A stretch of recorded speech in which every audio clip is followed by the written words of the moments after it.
बच्चों, इस वीडियो में हम पढ़ेंगे चैप्टर टेंसेस। उससे पहले कुछ वार्म अप एक्सरसाइज करते हैं।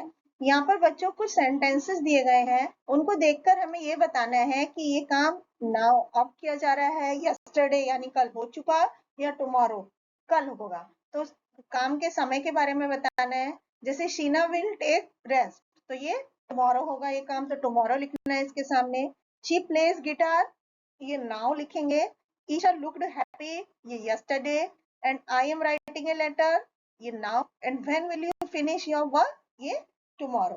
तो इस तरह से हम इन सेंटेंस को कंप्लीट करेंगे। इसके बाद अब हम पढ़ते हैं टेंसेस। बच्चों, टेंसेस मतलब काल, जिसको हम बोलते हैं समय। तो ये टेंसेस वर्ब की वो फॉर्म होती हैं जिनसे हमें ये पता चलता है कि एक्शन किस समय के। टेंसेस तीन है, प्रेजेंट टेंस, फ्यूचर टेंस। और हर एक टेंस की चार फॉर्म होती हैं। इंडेफिनिट या सिंपल टेंस, दूसरा कंटिन्यूअस टेंस, तीसरा परफेक्ट और चौथा परफेक्ट कंटिन्यूअस। यहाँ पर सबसे पहले हम प्रेजेंट टेंस के simple present tense, present continuous tense और प्रेजेंट परफेक्ट टेंस के बारे में पढ़ेंगे। प्रेजेंट टेंस में बच्चों हमें उस समय के बारे में पता चलता है जिस अभी जो समय चल रहा है, उस समय में जो काम किया जाता है, रूटीन में जो काम करते हैं, वो सिंपल प्रेजेंट टेंस में आता है। इसमें ज्यादातर लोगों की रेगुलर हैबिट्स या यूनिवर्सल ट्रूथ्स होते हैं, उसमें वो इस टेंस में होते हैं।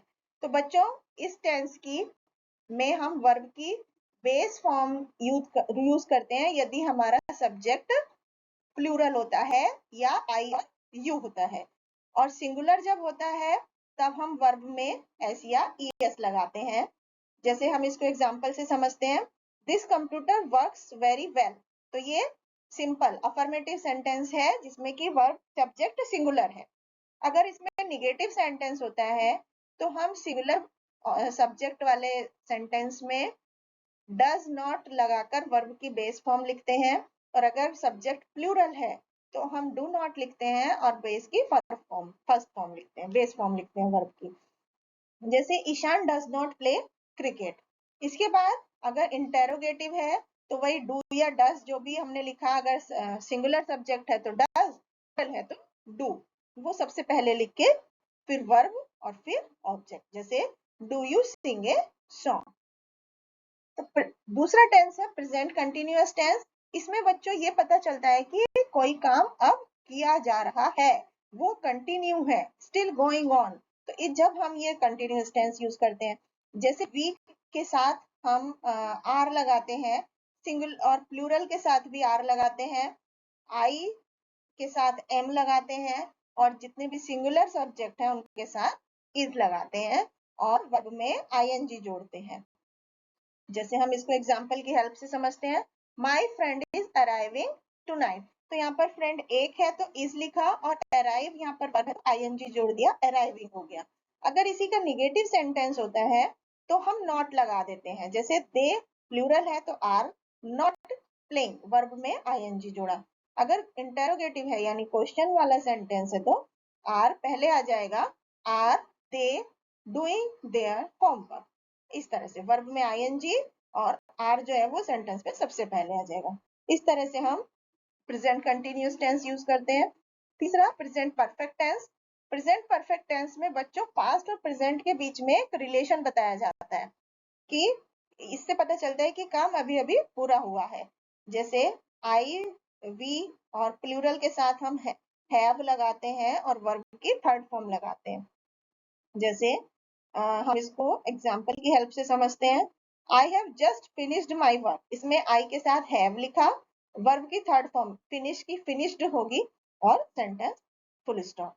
अगर इसमें नॉट वाला सेंटेंस है तब हम हैज हैव के साथ नॉट लगाकर वर्ब की थर्ड फॉर्म लिखेंगे। जैसे he has not yet eaten, eat ate eaten, third form होती है ईटन, फूड।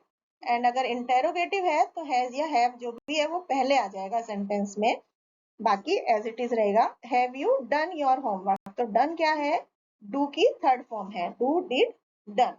तो इस तरह से हम इन सेंटेंस को बनाते हैं। अब हम इससे जुड़ी हुई एक्टिविटी करते हैं। यहाँ पर बच्चों सेंटेंस के फिल इन द ब्लैंक्स में हमें सिंपल प्रेजेंट या प्रेजेंट कंटिन्यूअस टेंस से कंप्लीट करना है। जैसे they dash now for a trip of the Himalaya, हम क्या लिख सकते हैं, they ride, they ride now, they are riding now for a trip of the Himalaya. The man standing by the road working for money at the same time and pot every day. We dash as chefs in this hotel. We work, yeah, we are working as chefs in this hotel.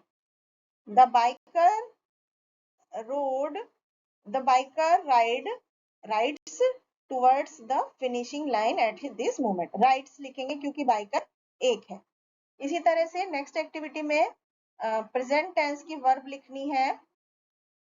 He is reading a book, तो इसको क्या करना है, हमें present perfect tense में बदलना है। तो हम क्या लिखेंगे, he has read a book, क्योंकि रीड की तीनों फॉर्म में रेडी ही होता है। वी आर प्लेइंग क्रिकेट, तो we have played cricket. Why are you wasting time, why have you wasted time. What are they doing here? What have they done there? The train has left from platform number 2.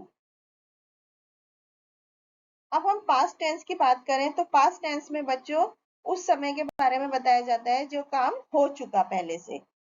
तो इसमें हम simple past tense, past continuous tense और past perfect tense की पढ़ेंगे। सबसे पहले simple past tense में या पास्ट इंडेफिनिट जिसको बोलते हैं उसके बारे में बताया जाता है जो काम हो चुका। तो इसमें हम एग्जाम्पल की हेल्प से समझते हैं।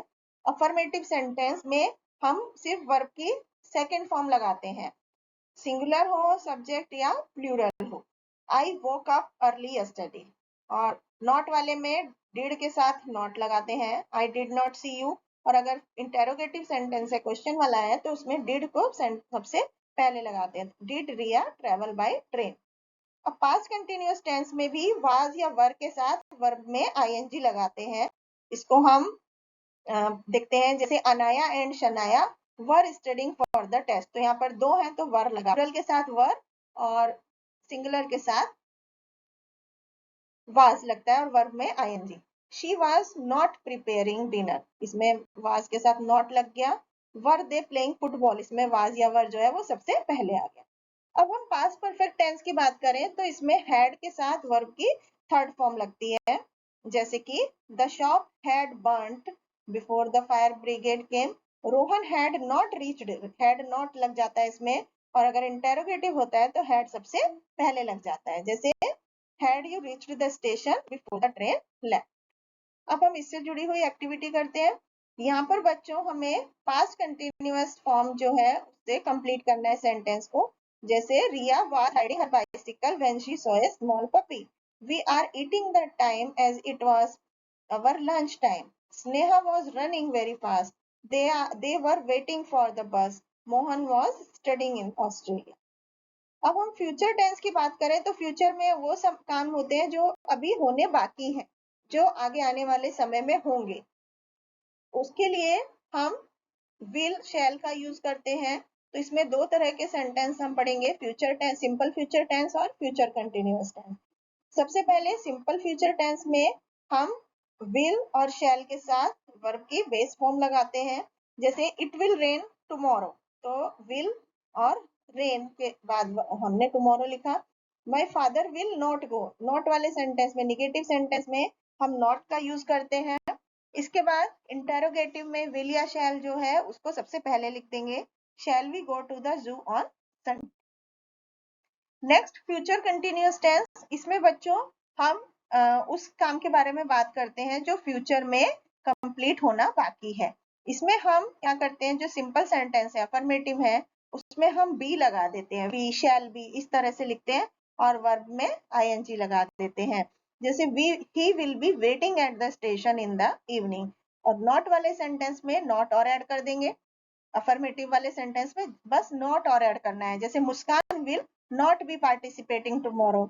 और कोई इंटेरोगेटिव में विल या शैल जो है वो सबसे पहले लगा देंगे, बाकी एज इट इज रहेगा। Will you be watching TV at night. इससे जुड़ी हुई एक्टिविटी करें तो यहाँ पर बच्चों ब्रैकेट में जो वर्ड दिया है उसको फ्यूचर कंटिन्यूअस टेंस से कंप्लीट करना है। जैसे Rishabh will be doing dining with us tonight, he will be coming late to the class today, I wonder that I will be doing for 10 years from now, we will be going for fishing this weekend, the procession will be passing our house in about 10 minutes, we will be meeting her at Connaught Place this evening. Thank you.